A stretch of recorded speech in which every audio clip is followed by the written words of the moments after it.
I just saw the Count of Monte Cristo 2024 edition in theaters at the Regal Cinema here in Austin. I even have it on Blu-ray. That is a story for another day, but I just want to give my thoughts and really give you a review and analysis from a magician's perspective on this movie. This is actually the third time I've seen this film. Finally got a chance to see the US release. It was released first in Paris, in France. Last year, it finally had a US release only for a week here in Austin. So when I first heard about it, I knew I had to grab tickets, and your boy got some. And boy, do I have some thoughts. So I'm going to talk about characters, plot story. I'm going to do the little time links in the description. But here is the review and spoiler heavy analysis of the Count of Monte Cristo 2024. Truly the best place to start, I believe, is with the characters. And of course, our titular character, Edmond Dantes, the Count of Monte Cristo. So just so many takeaways. First of all, can I just say, I love that in this iteration, we actually finally get to see Edmond, the Count, as different disguises. We get to see his alter egos, not just in dress, but in demeanor, in the makeup. There's that several multi-layer effect on the audience where you know that the actor has to go through makeup and prosthetics, but now the character itself, Edmond, is going through that same motion in order to deceive his enemies and meet his ends. So there's that meta element when you see, I believe his name's Pierre, the main actor for Edmond, playing Edmond disguised as the Count of Monte Cristo, and you see him almost in a V for Vendetta moment. I got a lot of those parallels when he's taking off the mask in front of the vanity, in front of the mirrors. There's just that, I just could not help but just, be giddy with like a smile ear to ear by seeing this finally on screen. It serves several purposes too, because we first get to see Edmond as the Abbé when he goes to talk to Caderousse.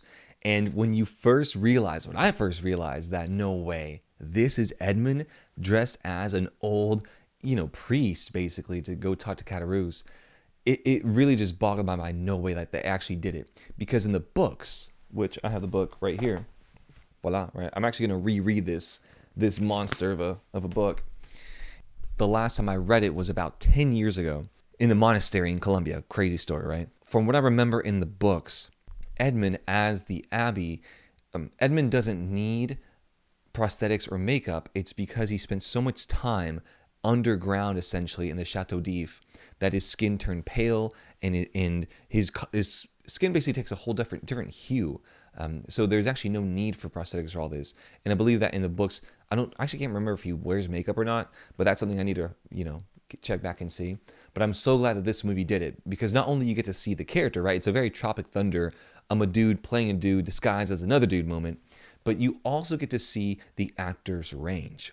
When Pierre, I hope that's his name, when the actor playing Edmond gets to showcase his range, both as the Abbé playing an older priest, as the Count playing a much more aggressive version of himself, essentially, and also as Lord Halifax, who is an English speculator, investor, newspaper owner. I believe Edmond has more alter egos in the books, but they only really captured those here in the moment to really get the spirit of the book across. But I just had to take my hats off both to the makeup and prosthetic department, because Edmond has to wear that for, more than half of the film, essentially, as the Count. And also the props to the actor for pulling off essentially four roles here, because you have that of Edmond, you have that of the Count of Monte Cristo, you have that of the Abbé, I forget his name, that he portrays, and also Lord Halifax.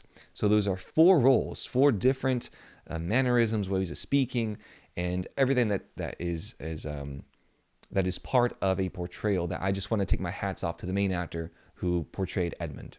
Another aspect that I really liked about this iteration, this 2024 movie, was that we really get a chance to see a little more in the psychology of Edmond. A person who is this driven to go this far for justice or revenge is going to be off the beaten path mentally. There's so many great moments that showcase this. The two that come to mind are, first, after he goes to initially visit Caderousse, he takes a moment to stop by a chapel, and he's wearing the all-black cloak, and he says, the translations are vary a little bit, but as he says, I didn't come here to ask forgiveness or anything or pray for anything. I came here to warn you that from now on, I'm the one who rewards, I'm the one that punishes. And I thought that's so badass, right? Along with the other moment where later on in the film, when he first meets Mercedes and he's having all these doubts about the love that he still feels for her, Haiti comes to speak with him. And Edmund explains how, or asks something about, oh, was it the nightmares that kept you up? And really, she questions him back, do you have nightmares as well? And he says something along the lines of, oh, I don't have them anymore, but I miss them, right? They keep your wounds fresh, right? What the psychology of a character that is that focus, right? That dialed into revenge is not going to think logically or how most of us would. I think the actor did an exceptional job of showing us a true innocent young man as Edmund the sailor, along with Edmund the imprisoned prisoner, and then finally, of course, the Count of Monte Cristo. Really just that journey that Edmund goes on throughout it. Structurally, it is interesting because you get so much character growth and character development for Edmund in that first third of the movie. There's always something happening. The plot is moving forward, and there's character growth along with it. The plot moves very, very quickly and at a great pace, I believe, for most of the movie, but it is limited in scope when it comes to Edmund's growth as a character. 3 moments that come to mind of character growth is one, whenever he is the Count of Monte Cristo and he reunites with Mercedes, and the impact that experience has about having doubts of, am I in the right way or not, right? He never actually verbally says it, but it is implied by his acting, his portrayal. The second is when Prince Cavalcanti dies, and Haiti reprimands him, saying essentially, you were the one that gave him the knife, that put the knife in his hand. All you taught him was revenge. And it shows him the difference between life and revenge. We'll talk about more of that later on. And finally, of course, right before the final duel, or one of the final duels with Albert, and he sees Mercedes again. Mercedes comes in one more time in the night, and the impact that she has on him, and using that love that was gone so long ago as almost a shield, or as an excuse to not go through with a duel. So as far as character growth, we see a huge amount in that first third, and then a little bit more throughout the end, but it's in line more or less with the story. I have to highlight, just on a script writing level, how clever it was and how beautiful it was that whenever Edmund is imprisoned and is speaking to the Abbé, of course, mentions how he can teach him more about knowledge and the different sciences and literature and languages. And he asks Edmund, what do you know? Essentially in a friendly, polite version. And Edmund just says, all I know is the sea. For that line to come back all around at the end, when he writes the final letter to Mercedes, essentially saying that, now I'm going to go to the sea where all you can see is the horizon, where there's no trace of men. I thought that was just a very great way to keep in line with Edmund's true core as a sailor, right? And we'll talk more about how him and Danglars have that same core, but of course expressed in different ways, but they never really stop being sailors.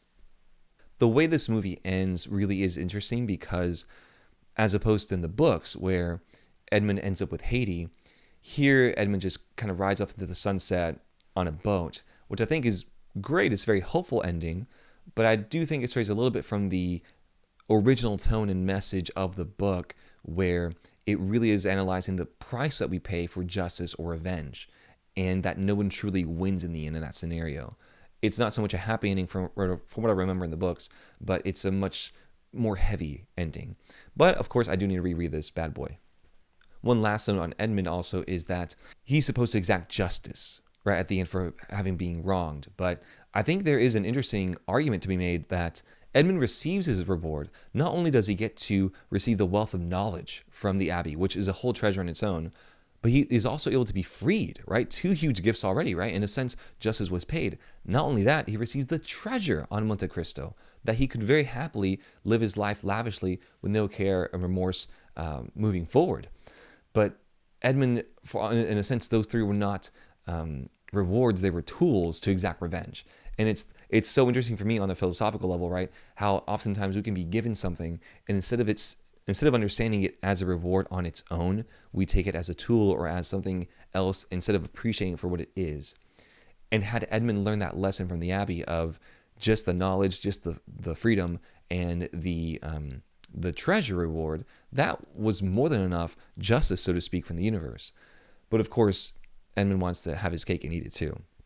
Moving on to Fernand de Morcerf, right? The best friend, the betrayal by friendship. So Fernand truly is a warrior, but he has a fatal flaw, and that is that he cannot see that his best friend and his cousin are, of course, in love. And I like how at the end of the movie, we do get some justification, a little more peek behind the curtain for his psychology, where he explains where Edmund calls him out, you betrayed your friends, your generals, your soldiers, your investors, everyone around you.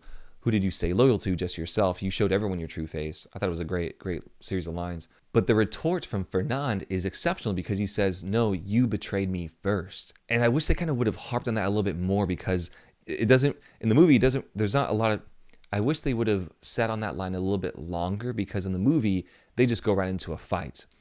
But really, from Fernand's perspective, this completely blindsided him to see his best friend and his cousin that he felt some affection and love for. And I'm guessing back in those days, of course, cousins would get married. This is, of course, 15th, 16th century book.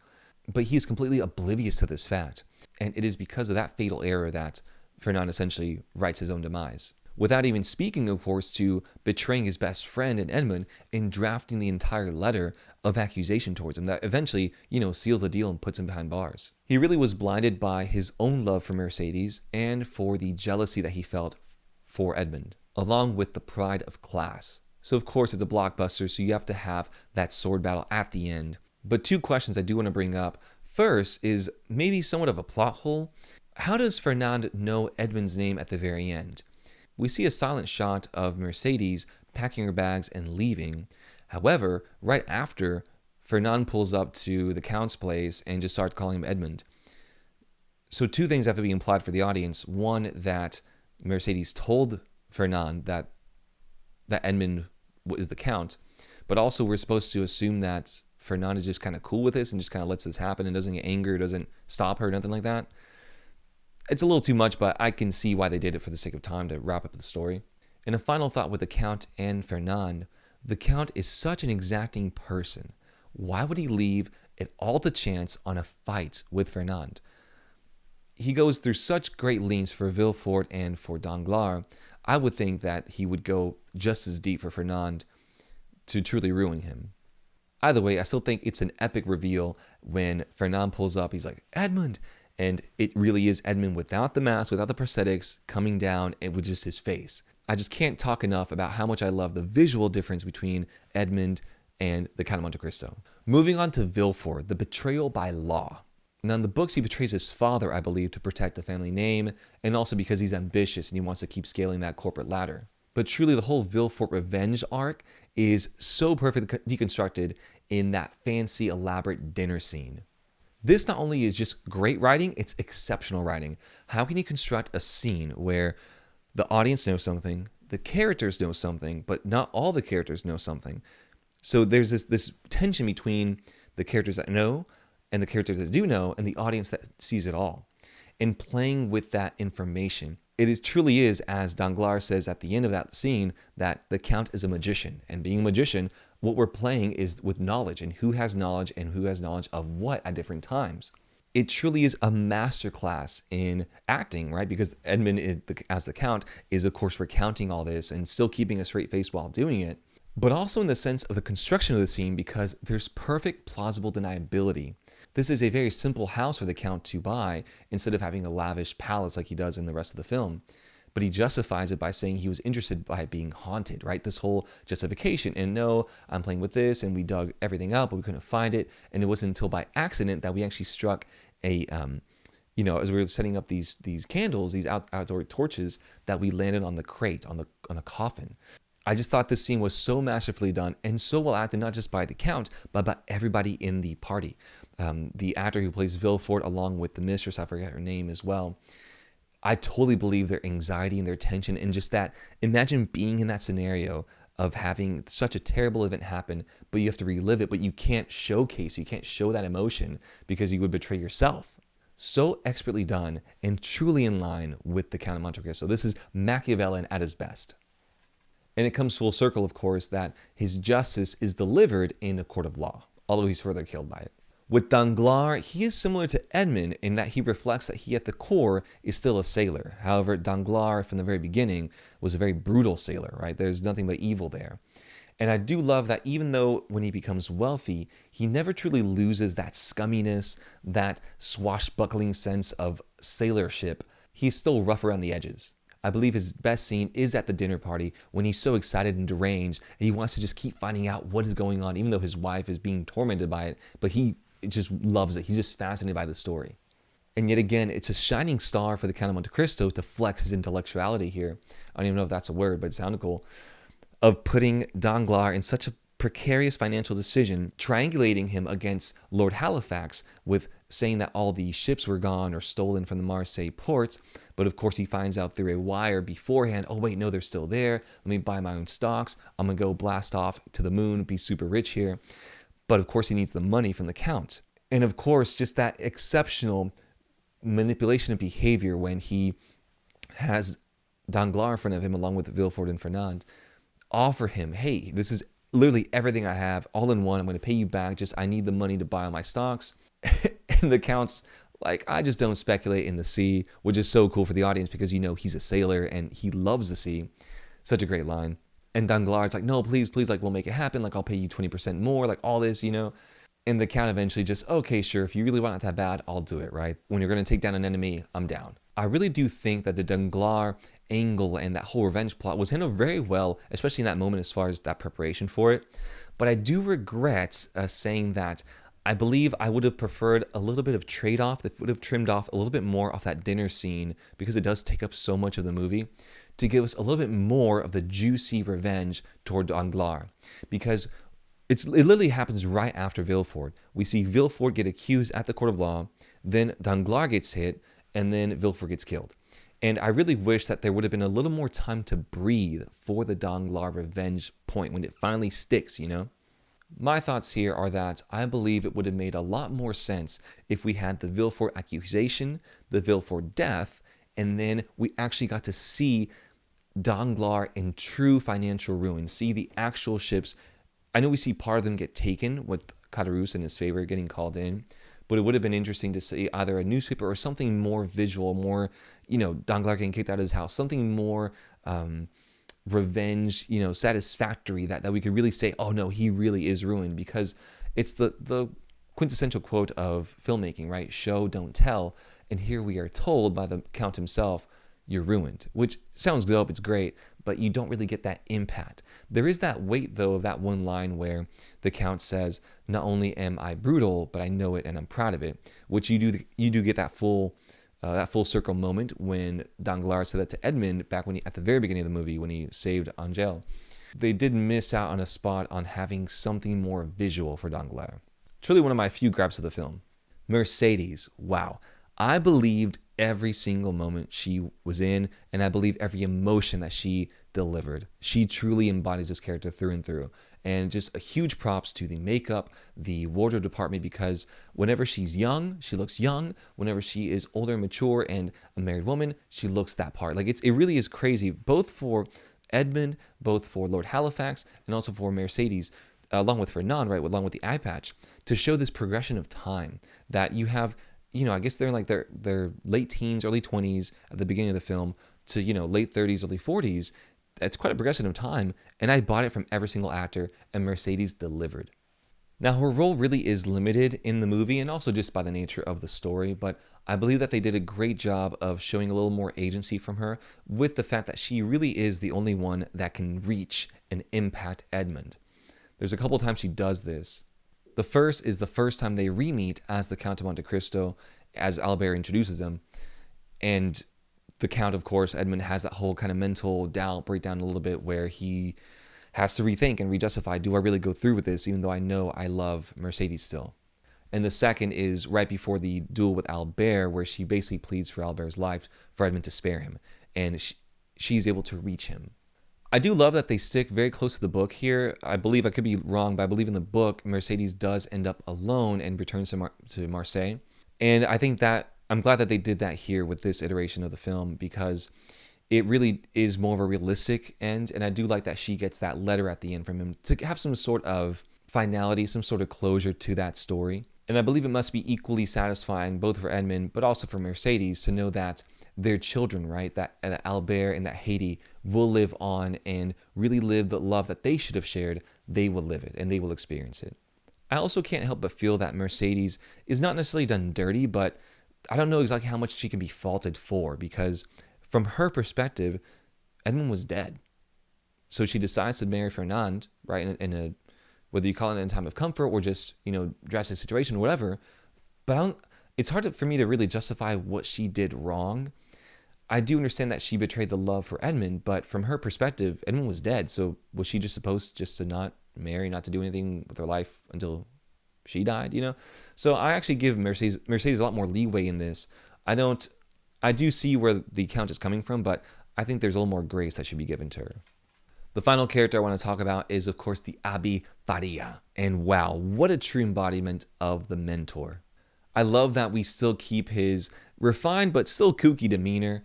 And truly, for me, as a young man reading this book, and of course now watching the movie 10 years later, even though I've seen all the different iterations between them, it just comes back to the central point of why I love this story so much, or one of the reasons why I love this story so much, is the value of an education and the value of knowledge.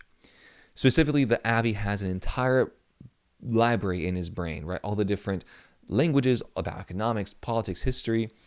We, of course, see a little bit of that as he transfers some of the information to Edmund, but at its core, it shows that the true treasure that the Abbé bestowed upon Edmund wasn't just freedom, it wasn't the actual material wealth, but the education, right?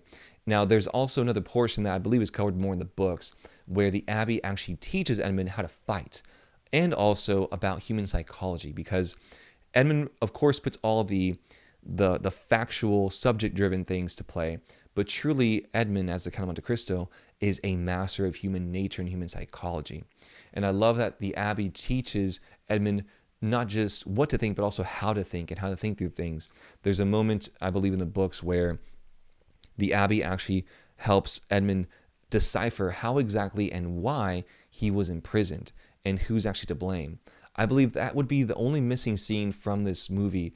It would be to have one more scene with the Abbé, either when they're just talking, where you would get a little bit more of a little deep dive into the Abbé helping Edmund kind of explain each one that he's about to go after, Mercedes, Caderousse, Fernand, Villefort, and give me one or two lines on each one. Okay, like this one for this one, they did this, betrayed by a friend. He wrote the letter of accusation, right? If they could give me just a little bit more toward each one, that'd be the only thing I feel missing, because I just wanted more. I just wanted more of Abbé Faria and Edmund. It was such a great dynamic, and I wish it would have spent a little more time with it.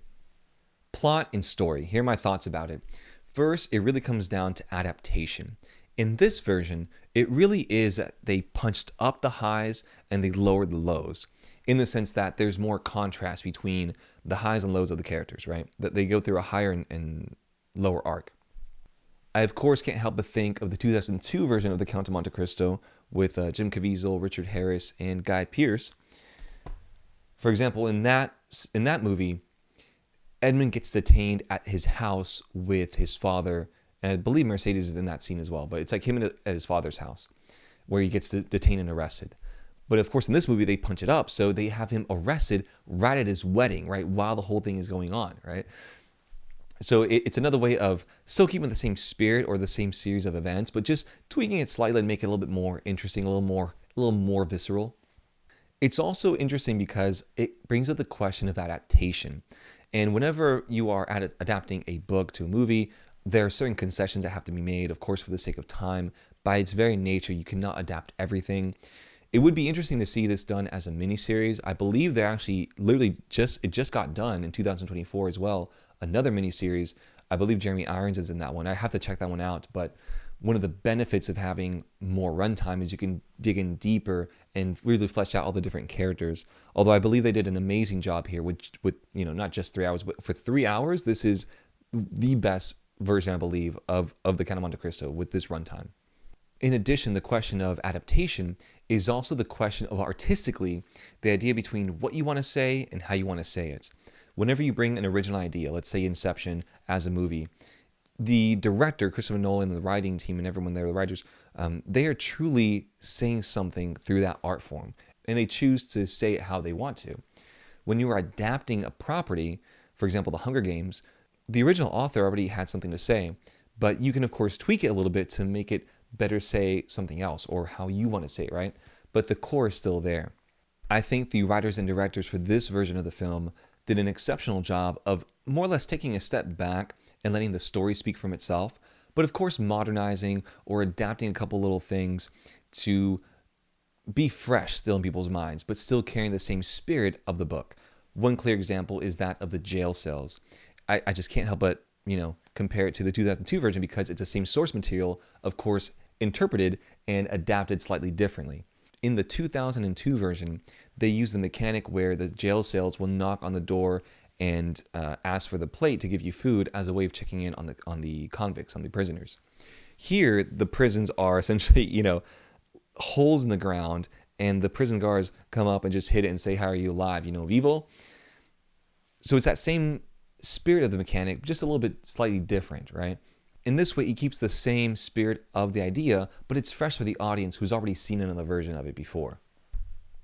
One thing that is done very, very well in this version is that of theme. And truly, I believe the theme of life and revenge. It's said a couple times verbatim, but truly it is said, I believe, first by the Abbé Faria, where he asked Edmund, before he becomes the Count, will you use this fortune for life or for revenge? For God's work or for revenge? And I believe the book is a little more, Christian, more religious in nature. You do get a little bit of that here, but not as much. The question is, of course, initially posed by the Abbey, and then, of course, we see it play out. And I believe that we have Haiti on one end and Prince Cavalcanti on the other. The prince eventually chooses revenge, not just because he accuses and incriminates his father, but he goes that extra step of actually going to kill him, and in doing so dies. Haiti is able to see this and recognize, oh, if I follow that path of revenge, that's the only place it leads to, right? Going that far. And the Count is on that path. Like, can he pull himself on the brink before he goes that far? He's already gone so far.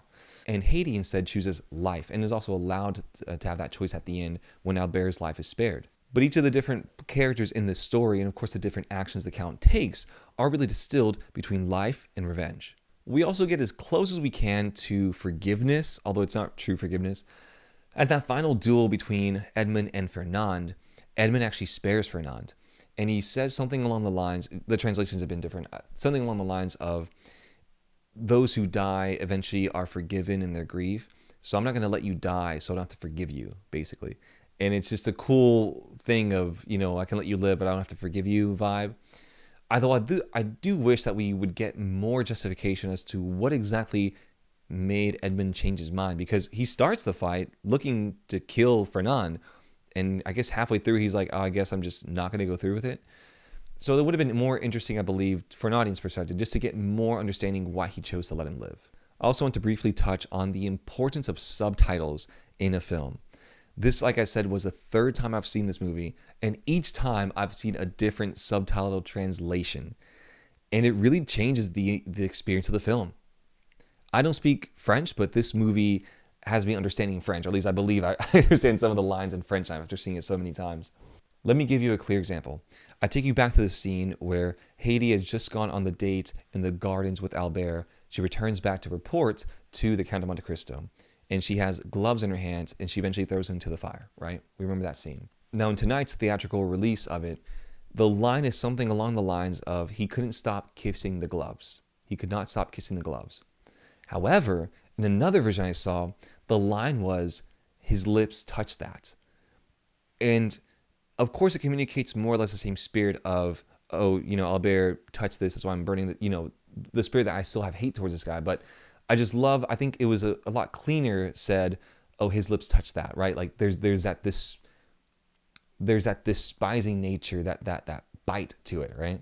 And there's a couple other lines in it that really play with the interpretation. I would love to see a couple different interpretations of some of the quotes here. It just goes to show, when you don't know the language, how impactful those subtitles really are, because that's all you're hanging on to is the translation. And there's, of course, plays on words. There's a moment actually where the Count is playing poker, or a card game with, the three villains, Fernand, Villefort, and Danglars.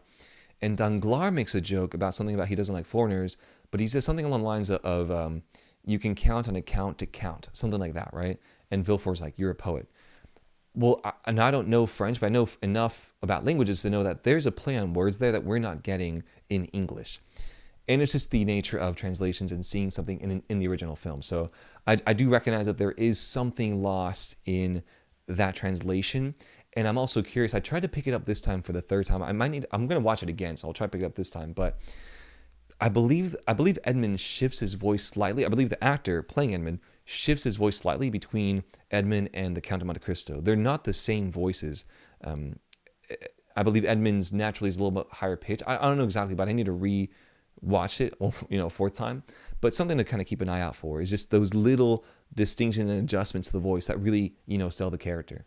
This movie also had 2 fake outs, just on the sense of story and plot. The first one is whenever Villefort strangles Angèle, and it just kind of fades out, and you're like, well, what happened to that? And of course, you find out that she was still alive, but in horrible circumstances. And then again, the fake out happens right after Edmund shoots and misses on purpose Albert in their duel. And we're left to wonder, okay, did Albert make it? Is he good? Is he alive? What's going on there? I thought that was interesting just from a storytelling perspective, right? Very Hamiltonian, right? He aims his pistol at this guy. And then just finally there with this section is just the efficiency of the French language. Man, French, not only is it beautiful, but it's very efficient. So much is conveyed in so few words. Just as someone who speaks English and Spanish, it's interesting to see how some phrases or some parts of speech in English are more efficient, some in Spanish are more efficient, but French overall, so efficient, so beautiful. Moving on to cinematography. First, I just have to gush about the pastel palette that is given throughout this film. Everything is very strong in color, but also very, like the saturation is there, but it's a very like baby blues and like baby pinks, right? I just use baby for it, right? But like lilacs and light greens and very flowery. And there's that shot that starts off blurred that eventually becomes in focus that we first see whenever Edmund is in the jail cell of him and Mercedes like at the beach. And that blue of like the sun and the sea is so pretty, so gorgeous. They do a great job of capturing color in this film. Also, I don't know what cameras they're using, but just the detail that you get in all the shots is just so mind-blowing. I'd seen the movie before, just on a TV screen, but seeing it now in theaters, right, getting to see all the depth and the detail is really mind-blowing. They also do a great job of using a lot of drones in this at strategic times to really show you the sense and scale and scope, along with using cranes. And they must use a combination of them because there's a couple of scenes where I'm thinking of the shot in particular near the end when Haiti walks out after the duel of Albert and Edmund. When she walks out to outside the palace by the stairs, I believe it starts as a drone shot that mixes into a crane shot. And I was like, wow, that's like, I don't know, it was just a very well done shot. They also do a magnificent job of limiting CGI and also using it very strategically. I believe there's only a handful of shots I picked up. One is the shot with butterflies that come out of a basket. 2 is whenever the torch is dropped and the treasure hits, or to reveal the treasure. 3 is whenever Edmund hits once a sort of dial to reveal the armory, like the shooting gallery. That whole wall is CGI. And then finally the shot when we first see Marseille at the beginning of the film. I believe it's a real shot with drones, but I believe they digitally added in a bunch of the boats in there. I could be horribly wrong, but I just could not help but admire that. I don't believe any people were CGI'd, but all just the restraint was amazing. Furthermore, the composition of some of these shots was just so mind-blowing. At the very beginning, seeing Edmund dive in underwater, and you have the boat, sinking on fire. And I believe that was done on like a soundstage. Like I saw a little bit behind the scenes, and it looked insane. There was also great attention to detail in a very Renaissance fashion. I love the Accidental Renaissance subreddit on Reddit, where you have this, Renaissance composition, but they did it very well here and very intentionally. I just can't stop thinking, there's like 3 or 4 shots of Heidi, honestly, that really portray this. A couple times she's like smoking like in a bed. Another time she's like burning one of the letters. But there's also a couple moments. There's, I believe, the wedding scene had a lot of great still imagery of just, light coming in from the side and just that harsh shadow oscuro, I believe, the harsh shadows. So it was just so cool to see that homage to the Renaissance period, but of course in visual medium. And to round out the cinematography aspect, but really the whole movie. And to round out the cinematography aspect, can you believe that this movie was made for only 50 million euros? It's insane. I don't know how they were able to pull this off, to have so many characters, so many beautiful vistas, to have so many lavish wardrobe, dresses, suits, everyone decked out. Like, it is insane to me that they managed to pull off this much with this, honestly, much of a budget. So many films now here in the US get 200 million, 300 million, and they don't touch the quality that was achieved here. So I just have to say, just truly hats off to take on such a monumental book with only 50 million euros is an astounding feat. It's a true magic trick. So finally, we'll round out with themes. I covered this a little bit before, the idea of life and revenge, but it truly comes down to Edmund and his quest for justice or revenge. We truly get to see Edmund uneducated, a simple man, humble man, but now, of course, an insane scenario gets thrust upon him, insane injustice, but the counterweights of education, of motivation, of physical discipline, the fact that he starts, working out in the cell, but also working out his mind. And of course, after he escapes, that insane swim to freedom. And of course, his fighting skills are used sparingly throughout the movie. I believe they're used more in the books, but his true reward, his true treasure is that knowledge and understanding of himself, as well as the outer world and of humans and human nature and psychology. It just, to me, is such an interesting mix because you have all that wealth, but an undying sense of revenge. Of course, when he goes to that church and he says, I'm the one who rewards, I'm the one who punishes, it really brings up the question of, wow, like this guy really is in some ways closer to V from V for Vendetta on this crazy quest for toppling not a government, but essentially, revenge for those who wronged him. And it's cool because in V for Vendetta, he watches the Count of Monte Cristo, an older adaptation, but they're connected, right? But to truly get into the psyche of a person like that, and the book does a great job, of course, this movie does a fantastic job of kind of seeing the options of, at least in this world, he does get a chance to play superhero, and he does enact justice in a way, but it does make you question, and I love that he's dressed in black throughout so much of the film, where a villain would normally be dressed in black. He causes so much pain to a lot of people. To Villefort, the amount of torture that Villefort and his mistress undergo during that whole dinner party scene is excruciating. Whenever Prince Cavalcanti, of course, presents it in the courtroom, he's like, don't make my mom suffer, more and make her testify, which just shows all the suffering that they've endured. Furthermore, the suffering of Danglars, right, and what him and his wife will have to go through now, because they will be destitute completely. He completely financially ruined them. Much less, of course, Caderousse, holding and dangling forgiveness in front of him for years, because I think it's 4 years, I believe, from the time he first meets him and says, I will be back with a chance to redeem, to earn your forgiveness. And I think like 3 or 4 years go by before he actually comes back to cash that check, so to speak. So it is a pretty cut and clear presentation of good and evil, but I do think that they do a great job of making, mixing in just enough grays to figure out, okay, well, is what he's doing good? Is it not good? Is he a superhero in a sense? Because he's kind of playing dress up and he has this whole, elaborate schemes and he has all these, prosthetics and makeup. Or is he the villain that is going out and just ruining people's lives? It really brings an amazing, amazing question there.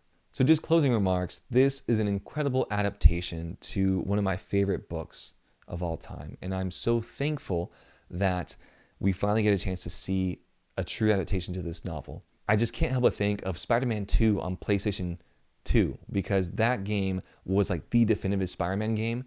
And we had to wait, honestly, to like Marvel Spider-Man on PS4 to have like another great version. And that was my situation with this as well. For me, for the longest time, this 2002 adaptation still holds a special place in my heart, but now I get to hold another one in my heart as well, the 2024 version. Here, it's truly worth your while. Go see it, worth every second of its 3-hour runtime. And I just cannot gush enough about this. I'm going to be thinking about this one for a while, and I can't wait to revisit it. And yeah, so this is my whole spoiler breakdown analysis of The Count of Monte Cristo 2024. And remember, all of human knowledge is summed up in these words: wait and hope.